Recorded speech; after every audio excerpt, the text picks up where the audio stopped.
Captain Jessica Reynolds drummed her fingers against her command chair's armrest, studying the poker cards in her other hand. The weekly tournament aboard the U.S. Makeshift had reached its final round, and she wasn't about to let Lieutenant Thompson win for the third week in a row. "Call," she declared, her eyes narrowing at the communications officer's suspiciously confident grin.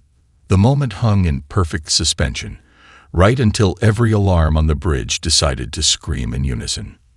"Multiple contacts," announced Lieutenant Sarah Foster from her sensor station, her voice carrying that unique mix of excitement and professional concern that seemed to be a prerequisite for serving on human vessels. "Massive energy signatures, Captain. Like really massive. As in somebody just lit up a small star massive." Reynolds reluctantly set her cards face down. "On screen, Lieutenant.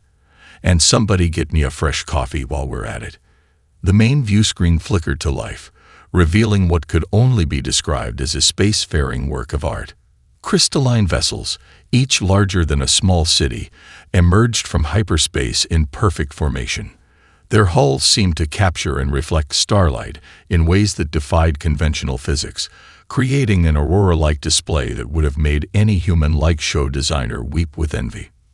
"Well," Thompson remarked between bites of his breakfast burrito, "somebody likes to make an entrance." "Ma'am," Foster interjected, her fingers dancing across her console, "their energy output readings they're off the charts. Each of those ships is putting out enough power to run Earth's entire power grid for a year." Reynolds took a long sip from her freshly delivered coffee mug, savoring the hazelnut creamer. "Tactical analysis. Their weapon systems make ours look like water pistols," Lieutenant Commander Jack Morris reported from Tactical, sounding almost impressed. "Though I've got to say, their power management seems weirdly inefficient. It's like they've never heard of conservation laws." The largest of the alien vessels moved forward, and a communication request pinged across their systems. Reynolds straightened in her chair, though she didn't bother to put down her coffee. "Accept transmission, Mr. Thompson. Let's meet the neighbors." The face that appeared on their screen belonged to a being that seemed to be made of living crystal and light. Its features were mathematically perfect, its bearing radiating an authority that had clearly been cultivated across centuries. "Primitive vessels," the being announced in flawless English. Their universal translators were working overtime. "I am Admiral Cathax of the Xendari Empire. You have entered restricted space. Identify yourselves immediately." Reynolds raised her coffee mug in a casual salute. "Captain Jessica Reynolds of the United Earth Ship Makeshift. Pleasure to meet you, Admiral. Hope we're not interrupting anything important." The Admiral's crystalline features shifted in what might have been confusion. You dare to address us so casually. Our sensors indicate your vessels are barely capable of faster-than-light travel. Your weapons are crude kinetic devices. And," there was a pause as if consulting additional data, "are those adhesive strips holding parts of your hull together." "Duct tape," Thompson supplied helpfully, finishing his burrito. "Works great in a pinch." "We did send out first contact protocols," Reynolds added, "but our translator might have garbled them. These things can be pretty finicky when they're running on the backup power unit. We had to divert main power to the coffee makers, you understand." The bridge crew nodded sagely at this obviously reasonable prioritization. Admiral Cathax's perfect features contorted in what appeared to be a mix of confusion and growing concern. "Your species diverts power from critical systems to produce beverages.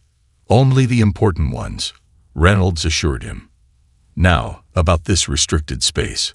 Our charts show this as neutral territory under the Galactic Concordat of 2157. Unless something's changed in the last few weeks." "The Concordat." Cathax's voice carried a note of astonishment. "Your primitive species presumes to quote galactic law to the Xendari Empire. We who have ruled these sectors for 10,000 years." Reynolds finished her coffee and set the mug aside. "Well, Admiral, maybe we should discuss this over a fresh cup. Our diplomatic quarters make a mean espresso. Though I should warn you, Our artificial gravity gets a bit wonky when we run both coffee makers at once. Something about quantum fluctuations in the power grid that our engineers haven't quite figured out yet. From his tactical station, Morris muttered under his breath, "Figured out 3 weeks ago, actually. We just like watching visitors try to drink coffee in variable gravity." Chief Engineer Amanda Sullivan was having a perfectly normal morning, which meant everything was going wrong in the most spectacular way possible. The coffee maker in engineering had just exploded, again, spraying scalding liquid across 3 panels and shorting out the gravity stabilizers in sections 4 through 7. "Routine Tuesday," she muttered, hanging upside down from a maintenance shaft while trying to reconnect the power couplings. "Hey, Jackson, toss me that wrench." Ensign Peter Jackson, floating sideways due to the gravity malfunction, pitched the tool her way. It spun lazily through the zero-G environment before Sullivan snatched it from the air. That's when the ship's alert system decided to join the morning chaos. "All hands, battle stations," Captain Reynolds' voice crackled through the comms. "Our new friends from the Xandari Empire are about to give us a demonstration of their superior firepower. Try not to spill your coffee." Sullivan groaned. "Of course they are, because this morning wasn't interesting enough." The deck plates vibrated as the Xandari flagship charged its main weapons array. Through the engineering section's viewport, Sullivan could see the crystalline vessel's elegant form beginning to glow with accumulated energy. "Their targeting systems are locked on us," Thompson reported from the bridge. "They're charging something that looks like a plasma burst. Pretty lights, though." "Ma'am," Sullivan called up to the bridge, "we got partial gravity failure in several sections. The port shield generator is being held together with electrical tape, and I'm pretty sure the coffee maker just achieved sentience before it exploded." "Noted, Chief," Reynolds replied, sounding remarkably unfazed. "Think we can dodge?"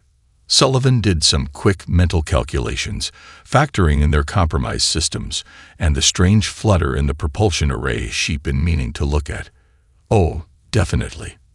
The real question is whether we can dodge in a specific direction, or if we'll just flail around randomly. I'll take those odds. Helm, prepare for evasive maneuvers." The Xandari ship released its warning shot, a precisely calculated plasma burst designed to overwhelm primitive shields and demonstrate their overwhelming technological superiority. It was a perfect shot, accounting for every known variable in space combat. Unfortunately for them, they hadn't accounted for human engineering. At that exact moment, the U.S. makeshift's newly sentient coffee maker chose to send a power surge through the ship's systems. The resulting cascade failure caused the gravity plating to reverse polarity, the inertial dampeners to hiccup, and the hull to flex in ways that the Xandari sensors insisted were physically impossible. The plasma burst passed harmlessly through the space where the makeshift had been moments before. The human vessel now hung at an impossible angle, its crew mostly upside down, while Engineer Sullivan's voice echoed through the ship. "Ha! Didn't expect that to work." Admiral Kethax's face appeared on their main screen, his crystalline features twisted in confusion. How that maneuver defied at least 7 laws of physics. "Did it?" Captain Reynolds asked, casually adjusting her position so she appeared right side up on the screen. "Must be a Tuesday. Our artificial gravity's been a bit creative lately." Chief Sullivan, status report. "Good news and bad news, Captain," Sullivan replied, now hanging sideways from a different maintenance shaft. "Good news is that random power surge actually fixed our shield generator. Bad news is the coffee maker is now demanding voting rights." Kethax's perfect features contorted further. "Your vessel's capabilities are impossible. Our sensors indicate your hull integrity should have failed 3 different ways during that maneuver." "Oh, that," Sullivan chimed in. "We reinforce the weak spots with a combination of duct tape and optimism. Works better than it should, honestly. The duct tape is structural." Kethax's voice had risen several octaves. "Sometimes," Reynolds shrugged. "Depends on whether Mercury is in retrograde. At least, that's what Lieutenant Thompson claims. He's got a whole theory about it. It's true, Thompson called out, still dealing cards for the interrupted poker game. I wrote my thesis on it. The quantum properties of adhesive materials in zero-G environments. A statistical analysis of Murphy's Law in action. Admiral Kethax's image flickered as he presumably consulted with his science officers. This defies all known principles of engineering. We demand to inspect your vessel. Sure thing, Reynolds agreed cheerfully. Just give us a few minutes to get the gravity sorted out. Unless you'd like the full authentic experience of trying to walk on the ceiling. We've gotten pretty good at it. Lieutenant Commander David Rodriguez hummed an old Earth tune while watching the Zendari engineering drones circle the U.S. makeshift. The crystalline spheres moved with perfect precision, their scanning beams methodically documenting every aspect of the human vessel. He'd been ordered to give them a tour of engineering, though Captain Reynolds had tactfully suggested he maybe clean up a bit first. So, he addressed the floating drone nearest to him. What would you like to see first? The quantum stabilizer I fixed with bubble gum, or the warp core that runs better since we installed a bicycle pump? The drone's crystalline surface flickered with what might have been distress. Through its speakers, Master Engineer Valax's voice emerged, strained with professional horror. Your species allows you to modify critical systems with prehistoric tools. Prehistoric. Rodriguez looked offended. That bike pump is a vintage 2020 Schwinn. Classic engineering, right there. The drone's scanning beam intensified as it focused on a particular junction box. This power routing. It appears to be optimized using algorithms written on what our sensors indicate is a pizza box. Oh yeah, Rodriguez grinned, patting the grease-stained cardboard proudly. That was during the great caffeine shortage of last month. Engineering specialist Taylor Mitchell had this breakthrough while surviving on energy drinks. Fun fact, if you drink enough of them, the quantum equations start solving themselves.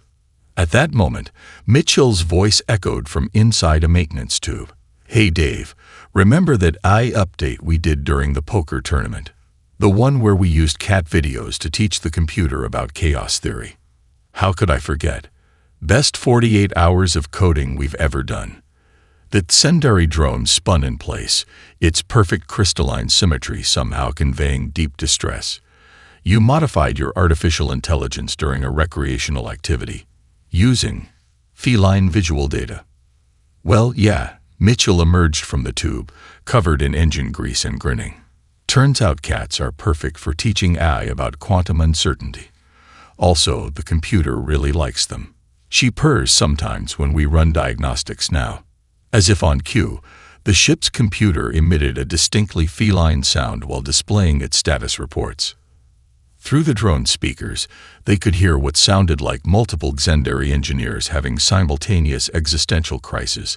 Valax's voice returned, now accompanied by what might have been the sound of someone stress-crushing crystal paperweights. Your maintenance logs, the alien engineer managed, indicate that last week you repaired a critical quantum field generator using. What exactly is chewing gum and paper clips? Rodriguez walked over to the generator in question, which was humming along perfectly while wrapped in a distinctive silver wrapper. Spearmint, he clarified. Peppermint doesn't work as well with the quantum harmonics. We think it's something to do with the molecular structure, but honestly, we just go with what works. Mitchell chimed in helpfully. Plus, it makes the engine room smell nice. The drone's scanning beam focused on another section of the engine room, specifically a cluster of monitors displaying what appeared to be ancient video game code. Are these entertainment programs integrated into your ship's critical systems? Oh, that. Rodriguez beamed. Yeah, we found out that old Earth game Snake is surprisingly good at optimizing plasma flow. And don't get me started on how well Tetris works for cargo bay organization algorithms. A new voice joined the conversation as another Zendari drone approached, this one representing the Empire's chief science officer. We have detected elements of what appears to be a musical rhythm embedded in your warp field harmonics. That would be my contribution, Mitchell said proudly. Turns out if you modulate the warp field to the beat of certain Earth classics, you get about 15% better efficiency. We're currently running on Bohemian Rhapsody. The ship seems to really enjoy the opera part. The drone's surfaces began displaying rapidly changing mathematical equations, presumably as their operators tried to make sense of the data. Through their speakers came the distinct sound of someone dropping a very expensive crystal clipboard. One final query. Valax's voice had taken on the tone of someone facing an unavoidable nervous breakdown. Our scans indicate that your backup systems are powered by something called a hamster wheel. Emergency power generation. Rodriguez nodded seriously. Little guys are surprisingly reliable. Plus, they work for sunflower seeds. Try getting that kind of efficiency from a matter-antimatter reactor. Ambassador Elizabeth Anderson stepped onto the Xendari flagship, carrying what she considered the most important diplomatic tool humanity had ever devised: a vintage French press and a bag of premium coffee beans. Behind her, Communications Officer Kyle Turner clutched an electric kettle, and what he swore was the last package of chocolate chip cookies in human space. The Xendari diplomatic chamber was a marvel of crystalline architecture, with walls that seemed to sing with geometric perfection. The alien diplomats, each looking like they'd been carved from living gemstones, arranged themselves in a mathematically precise semicircle. "Welcome," announced Chief Diplomat Xrel, their form shifting through various prismatic colors. "We trust you have prepared your formal declarations and algorithmic friendship protocols." Anderson set up the French press on a nearby floating crystal table. "Oh, absolutely. But first, would anyone like some coffee? It's a traditional Earth beverage for important meetings." The Xendari diplomats watched in fascination as she began the ritual, grinding the beans, heating the water to the perfect temperature, and measuring the grounds with practiced precision. "Our scanners indicate," one of the junior diplomats noted with concern, "that this substance contains multiple psychoactive compounds." "Just what we need to get the negotiations rolling." Turner grinned, already on his third cup of the day. His words came out at approximately twice the speed of normal human speech. "Really helps with the diplomatic algorithms, you know." Xrel's crystalline features shifted in what might have been concern. "You willingly consume mind-altering substances during crucial diplomatic negotiations." "Oh, this is nothing," Anderson assured them, pressing the plunger down with ceremonial slowness. "You should see what happens when we break out the energy drinks. Last time we signed a trade agreement with the Centaurians, Kyle here negotiated an extra 3 star systems just during his caffeine high." "That was a good day," Turner nodded, vibrating slightly in place. "Did the whole thing in iambic pentameter too." They were very impressed. The aroma of freshly brewed coffee filled the chamber. Several Xendari sensors began emitting alarmed beeping sounds. "Our atmospheric analyzers," Xrel announced with growing distress, "suggest this beverage would be mildly toxic to most carbon-based life forms." Anderson poured herself a cup. "Only the first few times. You build up a tolerance. Besides, that's how you know it's working. Would anyone like to try some? We brought cookies too." The junior diplomats backed away slightly, their crystalline forms refracting light in patterns that suggested deep existential concern. "Perhaps," Xrel suggested carefully, "we should proceed with the formal protocols." "Speaking of protocols," Turner interjected, words practically tripping over themselves as his latest coffee dose hit. "Did you know humans once established diplomatic relations with a hive mind because someone spilled coffee on their quantum transmitter? Created a whole new form of communication. We still don't know exactly how it worked, but they send us Christmas cards now." Anderson nodded sagely while pouring another cup. "The coffee works in mysterious ways. We've actually written it into our diplomatic handbook. When in doubt, add caffeine." The Xendari diplomats huddled together, their crystalline forms tinkling slightly as they consulted. Xrel turned back to the humans with what appeared to be resigned acceptance.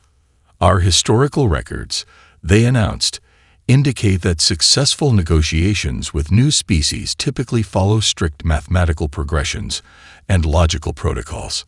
However, they paused, watching Turner literally bounce in place while starting on the cookies. We are beginning to suspect that standard protocols may not apply here. That's the spirit. Anderson beamed, offering a fresh cup of coffee. Think of it this way. You're about to boldly go where no Xendari has gone before. The wonderful world of caffeine-powered diplomacy. The last species that tried our coffee, Turner added helpfully, ended up inventing a new form of faster-than-light travel during the sugar crash. Of course, they were silicon-based, so results may vary. Exrel stared at the offered cup, their perfect diplomatic composure wavering. And your species does this, voluntarily. Oh yes, Anderson smiled. Some of us do it hourly. Now about those trade agreements, would you like to hear about our coffee export proposals? We have some fascinating graphs showing the correlation between coffee consumption and technological breakthroughs. They make absolutely no logical sense, but that's part of their charm. Commander James Walker stood at the helm of the U.S. makeshift, trying his best to keep a straight face as the Xendari admiral outlined the rules of their proposed space race through the Sigma Nebula asteroid field.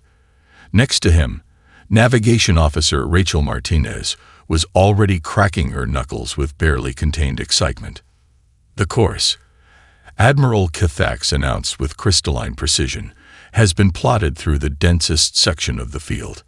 Our quantum navigation systems calculate a 0.3% chance of survival without proper computational assistance. Sounds fun, Martinez grinned, pulling up what appeared to be a vintage game controller. Mind if I put on some music? The Admiral's perfect features twisted in confusion. You intend to navigate manually, without eye assistance. Of course, Walker nodded seriously. Rachel here holds the high score in Asteroid Blaster 3000 back on Earth. This should be right up her alley. Martinez was already queuing up her playlist. The sounds of Sweet Home Alabama began floating through the bridge speakers as she settled into her seat, controller in hand. Just like my grandma's garage gaming setup, she said happily, except with more actual asteroids and less pizza stains on the ceiling. The Xendari vessel beside them hummed with advanced technology, its quantum computers plotting millions of possible trajectories per second. Meanwhile, Martinez was bobbing her head to the music and explaining to her co-pilot how she'd once beaten the entire Asteroid Blaster Championship while hanging upside down after losing a bet. The race will commence in 30 seconds, Kithax announced, their voice carrying tones of what might have been pity. May the most advanced computational systems prevail. Hey, Martinez called out, want to make this interesting. Loser buys the first round at the space station bar. Before Kithax could respond, the starting signal flashed across space. The Xendari ship launched forward with perfect mathematical precision, its path a masterwork of calculated efficiency. The U.S. makeshift, on the other hand, immediately barrel-rolled sideways while blasting Freebird. You know, Walker commented casually as they wove between two asteroids with inches to spare, I'm pretty sure ships aren't supposed to move like this. Probably not, Martinez agreed, executing a maneuver that made several Xendari sensors short-circuit in protest. But I found out if you treat the inertial dampeners like old-school rumble feedback, you can really feel where the rocks are. Through their comm system, they could hear increasingly distressed Xendari engineers trying to make sense of their flight pattern. They're violating at least 16 laws of physics, one crystal voice wailed. Their trajectory looks like a drunk photon in a hall of mirrors. Speaking of which, Martinez called out while threading the needle between three spinning asteroids. Someone grab my coffee. Kind of busy here. Walker handed her the cup, which she somehow managed to drink while pulling off a corkscrew maneuver that left a streak of confused space dust in their wake. The Xendari ship, meanwhile, was falling behind, its perfect calculations simply unable to match the chaotic efficiency of human instinct and caffeine. Did you just use that asteroid's gravity to slingshot us? Walker asked, watching their speed increase dramatically. Yep. Martines popped the P while adjusting their course with one hand, the other still holding her coffee. Learned that trick in Level 9 of Space Racer Deluxe. Also, we might have accidentally created a new physics theorem. The sensors are picking up some weird readings. The Xendari ship's attempts to follow their path were becoming increasingly erratic. Through the comms, they could hear Kthax demanding explanations for how a human vessel was outmaneuvering their most advanced systems while its pilot discussed video game strategies. By the way, Martins added, pulling off another impossible turn, I think I just broke their physics prediction algorithm. Their computer keeps sending us error messages in what looks like binary screaming. As they crossed the finish line, a full 2 minutes ahead of the Xendari vessel, Martinez finally set down her empty coffee cup and stretched. Not bad for a morning's work. Though I think we might have accidentally discovered 3 new laws of physics and violated 12 existing ones. Add it to the log. Walker shrugged. Under Tuesday, casual reality alterations. Now, about that drink the Admiral owes us. Xendari intelligence analyst Zurex stared at the holographic display with growing concern. After 3 days of continuous research into human history, they had begun to question either their sanity or the fundamental nature of reality itself. This can't be correct, they muttered, their crystalline form flickering with distress. According to these records, Officer Kevin Anderson survived a shipwreck by riding a makeshift surfboard made from debris, fought off what humans call a great white shark with his lunchbox, and then got rescued because his emergency beacon was powered by lemons. The intelligence team's meeting room was wallpapered with holographic displays showing various aspects of human history. Each screen seemed to present a new impossibility. "Sir," called out Junior Analyst Duret, their voice wavering, "I've been analyzing Security Chief Olivia Parker's personal logs. She has a collection of what humans call cute animal videos featuring their planet's apex predators. They pet them. For entertainment." Zurex floated over to examine the footage. "Are those human children riding on the back of a massive carnivore? They call it a horse.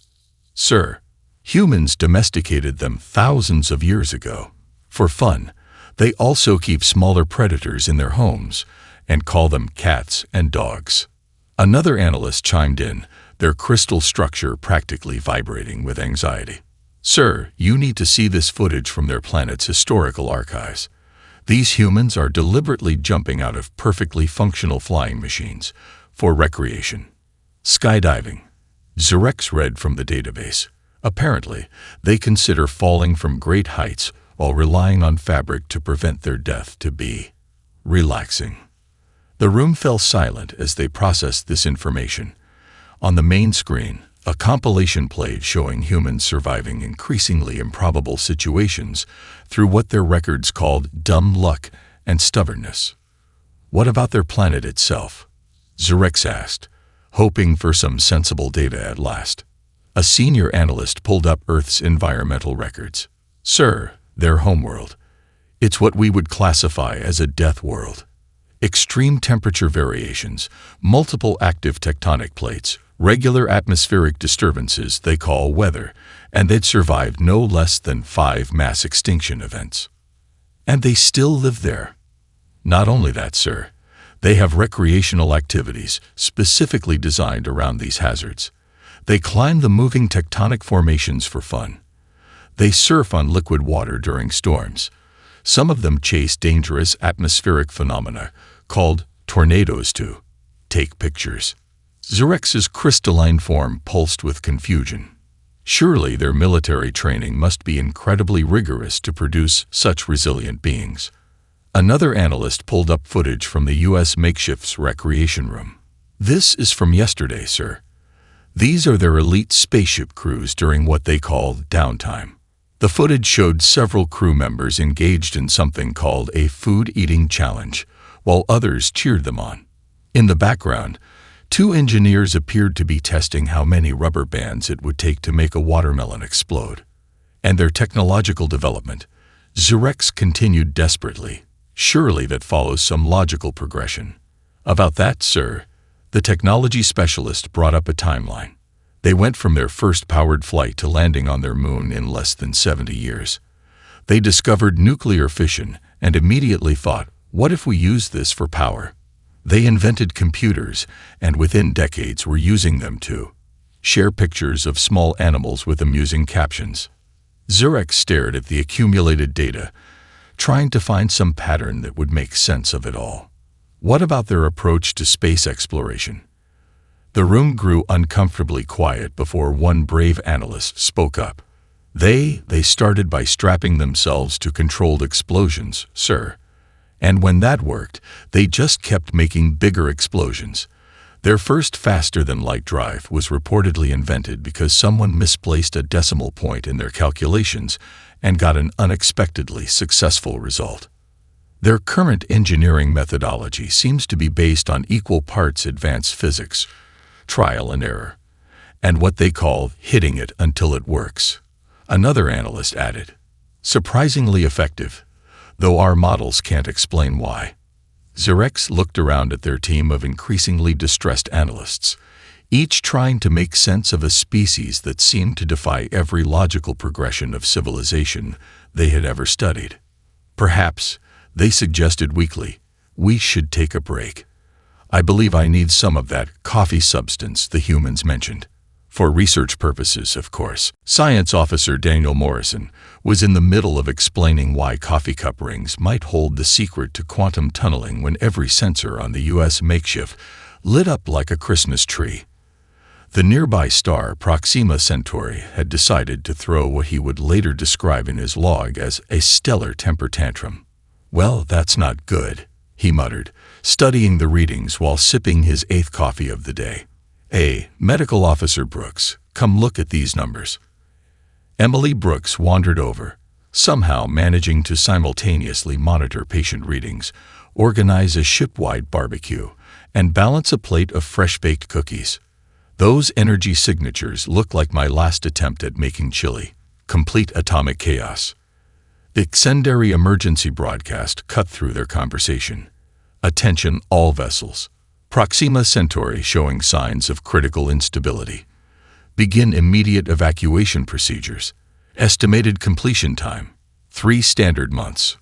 Morrison looked at Brooks, then back at his readings, then at his coffee cup. 3 months.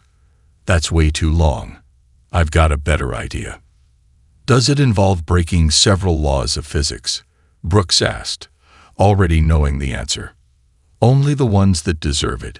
Morrison grinned, reaching for the ship's comm. Captain Reynolds, remember that crazy theory I had about using modified mining ships to create a gravitational slingshot effect? Reynolds' voice crackled back. The one you came up with during that 3-day energy drink binge. That's the one. Want to save 3 star systems. There was a brief pause. Is this going to be like the time you stabilized a black hole using the ship's old microwave and a rubber duck? Similar principle, but this time we'll need at least 3 mining ships and someone who's really good at playing jump rope with gravity wells. The Xendary flagship's transmission cut in, Admiral Cathax's voice carrying tones of crystal-cracking stress. The evacuation protocols are non-negotiable. Our calculations indicate. Yeah, about that. Morrison interrupted, already pulling up simulator programs that looked suspiciously like vintage video games. What if we didn't evacuate? What if we just convinced the star to behave? Medical Officer Brooks was already setting up a coffee station near the science console. I'll start brewing. This feels like it's going to be a multiple pots of coffee kind of solution. The next few hours were a blur of activity. Morrison and his team commandeered 3 mining vessels, much to the horror of the Xendary observers. Engineer Sullivan got involved, suggesting they could boost the gravitational effect by borrowing some principles from the ship's malfunctioning coffee maker. The quantum uncertainty in the brewing process, she explained to the increasingly distressed Xendary scientists, creates some interesting possibilities in space-time manipulation. Plus, it makes the coffee taste better. Morrison's plan was, as he put it, elegantly simple. They would position the mining ships in a triangular formation, use their modified tractor beams to create a gravitational lens, and essentially perform stellar-scale acupuncture. "It's like playing pool," he explained to Admiral Cathax, "but with stellar mass and possibly the fate of 3 solar systems. No pressure." The secondary response was immediate. "This plan violates 73 known laws of physics." "Only 73. Morrison looked almost disappointed. "We must be getting conservative in our old age." As they positioned the mining ships, Brooks started up the ship's ancient sound system. The opening riffs of "Stayin' Alive" echoed through space as Morrison began the delicate process of gravitational manipulation. "You're playing music during a critical stellar operation," Cathax demanded. "Of course," Morrison replied, his fingers dancing across the controls. "The beat helps with timing the gravitational pulses. Plus, it's thematically appropriate." What followed was either the most brilliant display of improvisational astrophysics in human history, or, as the Exendari would later classify it, a violation of reality that somehow worked. The mining ships, guided by Morrison's caffeine-enhanced calculations and the rhythm of classic Earth music, began their cosmic dance. "Is that star actually stabilizing?" Brooks asked, watching the readings normalize. "Or have I finally had too much coffee?" "Both," Morrison suggested, as the stellar readings gradually returned to normal. "Though I think we might have accidentally invented a new form of stellar engineering. Also, I'm pretty sure we just proved my coffee cup ring theory." Admiral Cathax's voice, when it came through the comms, sounded like someone questioning every decision that had led to this moment. How did you know this would work?" "Bold of you to assume we knew," Morrison grinned, reaching for another coffee. "But hey, sometimes the best solutions are the ones that don't know they're impossible." Admiral Cathax stood before the Exendari High Council, their crystalline forms slightly scratched from what the humans called a celebratory group hug, following the successful stellar stabilization. The council chamber, normally a place of perfect geometric harmony, seemed somehow less orderly after 2 weeks of human interaction. "Esteemed council members," Cathax began, "I am here to present my findings regarding the human species. Though findings might be too precise a word. Existential revelations might be more accurate." The council's chief administrator leaned forward. "Proceed." "Admiral, we understand you've had extensive exposure to these beings." "Indeed." Cathax pulled up a holographic display. "Just this morning, I witnessed Operations Manager William Cooper repair a quantum communications array using duct tape, parts from a microwave, and what he called percussive maintenance, which apparently means hitting it until it works."